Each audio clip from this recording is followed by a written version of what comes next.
جو چیزیں ہوئی جو حسین اصغر صاحب کا بتایا یہ جوڈیشری کا اختیار نہیں ہے کہ آپ کہیں کہ جی فلاں افسر کو یہاں سے اٹھائیں یہاں لگا دیں، اس کو اٹھائیں یہاں سے اٹھائیں یہاں لگا دیں. حکومت عمل درآمد نہیں کرے گی تو جوڈیشری آپ کو آرڈر کر سکتی ہے، جوڈیشری یہ آرڈر نہیں کر سکتی کہ اس افسر کو یہاں سے اٹھا کے یہاں لگا دو. یہ جوڈیشری کا اختیار نہیں ہے. میں شفقت محمود سے ذرا بات کروں. یہ ایگزیکٹو کا اختیار ہے، یہ جوڈیشری کا اختیار نہیں ہے کہ وہ کسی سیکرٹری کو درست فرما رہے ہیں. میں آپ کی بات مجھے مکمل کرنے دیں. یہ جوڈیشری کا اختیار نہیں ہے کہ وہ کسی سیکرٹری کو بلا کے کہے کہ آپ پرائم منسٹر کی منظوری کے بغیر یہ آرڈر ایشو کرو. اچھا، اس کا مطلب ہے آپ ایگزیکٹو اور جوڈیشری کے درمیان اختلافات کو سامنے آ رہے ہیں. کہہ سکتی ہے لیکن جب ایگزیکٹو ایک ایسا آرڈر ایشو کرتا ہے کسی اپنے ملازم کے بارے میں اس کو یہاں سے تبدیل کر دو تو جوڈیشری کا یہ اختیار ہے کہ یہ ایڈجوڈیکیبل ہے یہ آرڈر کہ اس کو ہٹایا جا رہا ہے اور اس کو غلط میلافائٹی انٹرسٹ. لیکن وہ یہ ضرور کہہ سکتے ہیں کہ اس کو اسٹے کر دیں، اس کی ہیئرنگ کریں. یہ نہیں کہہ سکتے اس کو یہاں سے اٹھا کے وہاں لگا دو. 190 بھی ہے، اگر 190 کیا ہے؟ نہیں 190 کیا ہے؟ کی بات نہیں مانتی تو وہ فوج کو کہہ سکتے ہیں. فوج نہیں، اس میں فوج نہیں لکھا ہوا ہے. 190 میں فوج کا لکھا ہوا ہے. بالکل لکھا ہوا ہے. کہاں فوج لکھا ہوا ہے؟ 190 میں لکھا ہے کہ تمام ادارے جو ہیں پابند ہیں. آرمی نہیں لکھا ہوا، آرمی نہیں لکھا ہوا، پابند لکھا ہے. اصل بات یہ کہ کیا executive authority of the government of Pakistan if it is being abused to obstruct justice پھر وہ غلط ہے. کیا چلیں یہ اختیارات دوسری جانب بحث نکل گئی. شفقت محمود صاحب کافی دیر سے کچھ کہنا چاہ رہے ہیں، بڑے تحمل سے سننے، اور حسن نثار صاحب نے بھی ہمیں ٹیلی فون لائن پہ جوائن کیا. آپ کو بھی ڈسکشن میں ویلکم کہتے ہیں. شفقت محمود صاحب پہلے یہ بتا دیں، ہم نے جو ایک ہی پوائنٹ اٹھایا کہ کیا واقعی اس وقت میڈیا ٹرائل ہو رہا ہے، یہ صرف الزامات کی بات ہے تو میڈیا میں اس کو ڈسکس کیا جا رہا ہے یا ویسے ہی میڈیا لان تان کر رہا ہے بیٹھ کے اس وقت؟ بات یہ ہے کہ جب سے یہ حکومت آئی ہے آسماں، سارے ملک میں ایک کرپشن کی اس کی داستانیں مشہور ہیں، ایک بو پھیلی ہوئی ہے.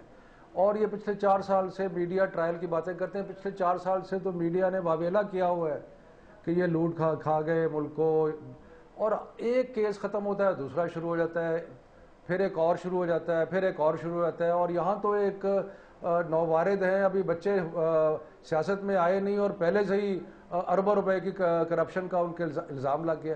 لیکن سر ان کے بارے میں کہا جاتا ہے 92,000 ووٹ لے کے آئے ہیں تو آپ چلیں 92,000 ووٹ لے ہیں، لیکن اس کا مطلب یہ ہے کہ اصل یہ کیا جمہوریت تھا اور یہ ووٹ جو ہیں یہ ڈھال بن گئے ہیں ان کی کرپشن کے خلاف.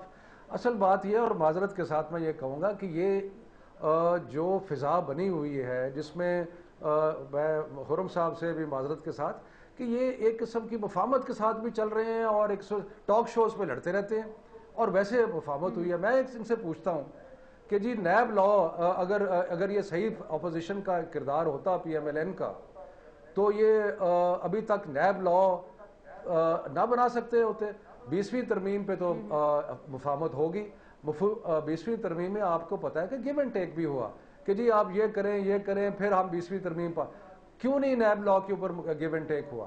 کیوں نہیں پی ایم ایل این نے یہ کہا کہ جناب ہم یہ 20ویں ترمیم پاس نہیں کریں گے جب تک آپ نیب کا لا اور کرپشن کے خلاف سخت قانون نہیں لاتے؟ لیکن انہوں نے ایسی کوئی بات نہیں کی. انہوں نے صرف وہ چیزیں کی جن میں ان کو فائدہ تھا کہ اچھا جی کہ ہم حکومت کیئر ٹیکر گورنمنٹ مل کے بنائیں گے جی، الیکشن کمیشن مل کے بنائیں گے، یعنی کہ پی ایم ایل این اور پی ای پی ڈیسائیڈ کرے گی کہ ملک کا اگلا الیکشن جو ہے وہ کس طرح ہوگا اور کیا ہوگا. سو بات یہ ہے کہ اس میں دونوں جو ہیں معاف کرنا مورد الزام ہے. ایک تو ماشاءاللہ لمبی داستان کرپشنوں کی، اور میڈیا دیکھیں نا میڈیا کیا کر سکتا ہے. میڈیا تو پچھلے 4 سالوں سے میڈیا بار بار یہ کہہ رہا ہے کہ یہ ملک کو لوٹ کے کھا گئے ہیں. دیکھیں پرائم منسٹر صاحب ہی کو لے لیں، ان کے ذات کے اوپر الزامات، ان کی بیگم صاحبہ پہ الزامات، ان کے بڑے بیٹے پہ الزامات، ان کے چھوٹے بیٹے جو ابھی سیاست میں قدم رکھ رہے ہیں ان پہ الزامات، صدر کے اوپر الزامات. سو مطلب یہ کیا ہو رہا ہے اس ملک کے ساتھ؟ خدا رہا کوئی ملک میں رحم کیجئے. کوئی پوچھنے والا نہیں ہے اور یہ اپوزیشن کا کیا کردار. اور میں آخری بات کروں گا، ایک آخری بات کہ کس نے الزام لگایا فرینڈلی اپوزیشن کا؟ میڈیا کیوں کہتا رہا فرینڈلی اپوزیشن؟ کیونکہ بیچ میں مفاہمت ہے. اندر خانے جو ہے وہ ایک دوسرے سے ہر وائٹل ایشو پہ مفاہمت ہے اور ٹاک شوز پہ لڑائی ہے کہ جی آپ لوٹ گئے کھا گئے. لڑائی سامنے آ رہی. حسن نثار صاحب یہ اب ہو پھر کیا رہا ہے؟ اگر ملک میں احتساب کی بات کی جاتی ہے تو احتساب نہیں ہوتا. جس ملک میں چیئرمین نیب کو ہی 10 کروڑ کا پلاٹ دے دیا جائے 15 سال کی سروس کے بعد، وہ کہتے ہیں کہ جی ان کا حق تھا، تو پھر اس ملک میں تو احتساب کو پھر آپ ایک طرف رکھ دینا، تو احتساب تو ہو ہی نہیں سکتا شاید. جی حسن نثار صاحب. جی دیکھیں بات سنیں، آپ کا ٹوٹل جو کاروبار ہے نا اس ملک میں وہ چل رہا ہے فراڈ پہ اور دھوکے پہ.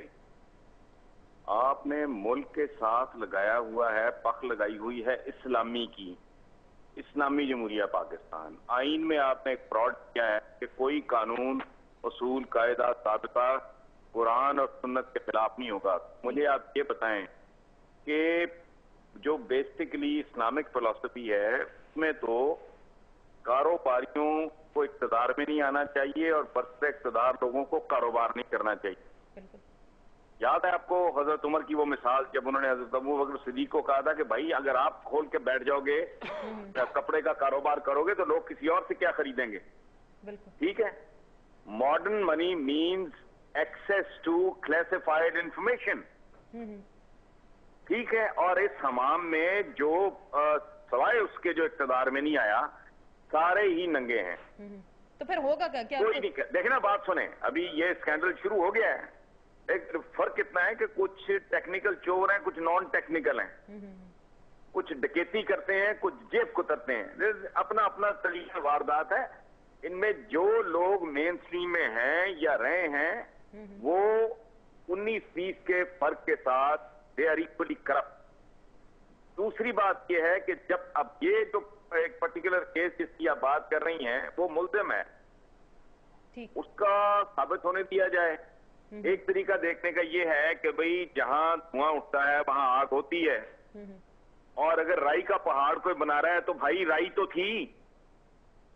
سو یہ ایک وے آف لائف ہے. کرپشن جو ہے ہمارے ہاں، میں حیران ہوں اب بھی، جب میں خود بھی اپنے آپ پہ بھی حیرت ہوتی ہے جب میں کرپشن کالم لکھتا ہوں یا ذکر کرتا ہوں اس کا، تو اپنے منہ پہ تھپڑ مارنے کو دل کرتا ہے کہ دس از اے وے آف لائف.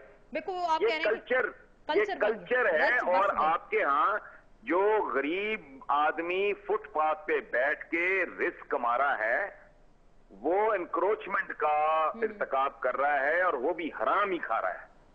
یہ الگ بات ہے کہ نظام نے اس کو گن پوائنٹ پہ حرام کھانے پہ مجبور کیا ہوا ہے، کیونکہ فٹ پاتھ تو پیدل چلنے والا حق ہے.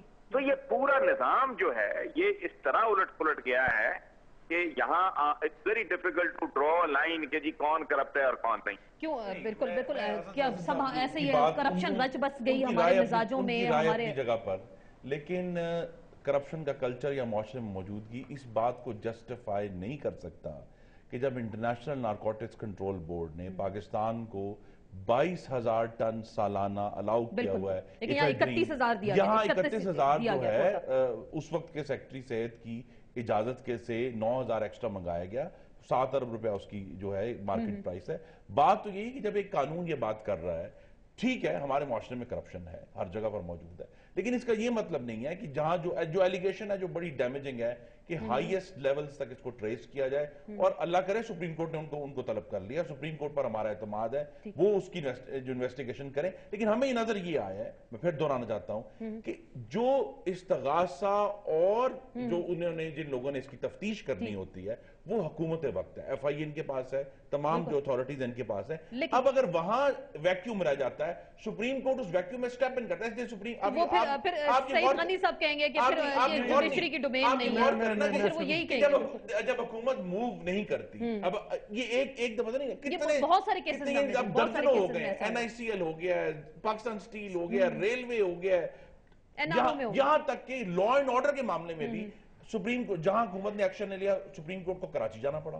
سپریم کورٹ اب کوئٹہ بیٹھا ہوا ہے. تو اس کا مطلب سارے کے سارے معاملات سپریم کورٹ اگر چلاتی ہے، حکومت کو آرڈر کرتی ہے، حکومت اس کو مانتی نہیں. اگر لیکن حکومت چونکہ مفلوج اور مفرور ہے اور فوکس ان کا سارا یہی ہے کہ پاکستان کے وسائل کو کیسے لوٹنا ہے، اس کی وجہ سے ویکیوم کریٹ ہو رہا ہے. وہاں سپریم کورٹ سٹیپ ان کر رہا ہے اور بار بار یہی ہوگا کہ ان حکومت سپریم کورٹ کو سعید غنی صاحب سے جواب لوں گی. کیا باقی پاکستان پیپلز پارٹی کی حکومت اس وقت کرپشن میں ملوث ہے، یا یہ جو الزامات لگتے ہیں اور بار بار پیپلز پارٹی کی حکومت کہتی ہے کہ سیاسی طور پہ ان سے انتقام لیا جا رہا ہے اور جو احتساب کے ادارے بنا دیے گئے اگر ان کو بھی اس طرح سے نوازا جائے گا تو اس ملک میں احتساب کا عمل پھر آگے مزید کیسے جائے گا؟ اس پہ بات ہوگی ایک مختصر سے بریک کے بعد.